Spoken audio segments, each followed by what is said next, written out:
నమస్కారం అండి. కారణం లేకుండా ఈ హడావుడేంటి మామయ్య? ఇవాళ మన ఇంట్లో పండగ రోజమ్మా. పండగ? మాకు తెలియని పండగే ఉంది. ఆ చక్రవర్తి గాడి ఆస్తి మొత్తం గాలిలో చిత్తు కాగితం లాగా ఎగిరిపోయిన రోజు, వాడి బ్రతుకు బస్సులు రాని బస్ స్టాండ్ అయిపోయిన రోజు, అక్కడ వాడికి ఏడుపు మిగిలింది, ఇక్కడ మన ఇంట్లో సంబరం మొదలైంది.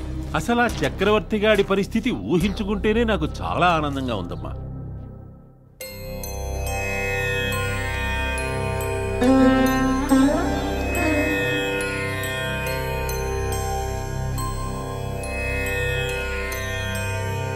నమస్కారం సార్. మిమ్మల్ని రమ్మని చెప్పలేదే? ఇన్నాళ్ళు మీరు పిలిస్తే వచ్చాం, ఇప్పుడు మా మనసు చెప్తే వచ్చాం సార్. నాకు ఆ స్థోమత లేదు.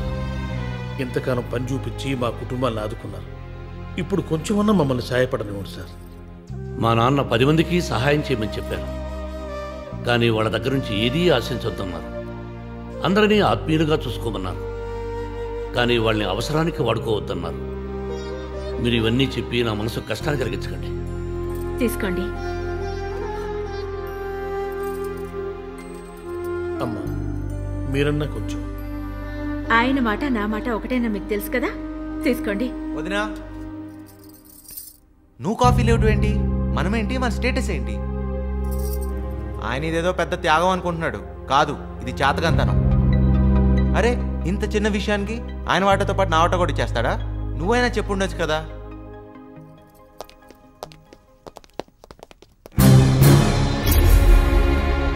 ఇంత చిన్న విషయానికి అంత పెద్దగా రియాక్ట్ అయ్యి ఆస్తులు వదులుకుని రావటం ఏమిటి చక్రవర్తి గారు? మీకున్న కెపాసిటీకి ఏ మినిస్టర్కో కమిషనర్కో ఫోన్ చేస్తే 2 నిమిషాల్లో మీ తమ్ముడు బయటకు వచ్చేవాడు.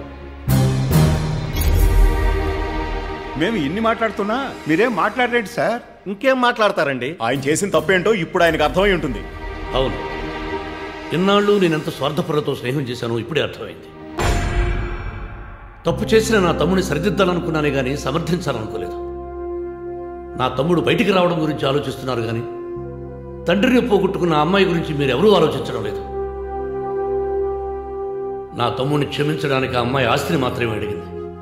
ప్రాణానికి ప్రాణం అనే మాలో ఎవరి ప్రాణమైనా అడుగుంటే మా పరిస్థితి ఏమిటి? ఈ ఇంట్లో మానవత్వానికే చోటు కానీ స్వార్థానికి, మోసానికి, అబద్ధాలకి కాదు. దయచేసి ఇక్కడి నుంచి వెళ్ళిపోండి.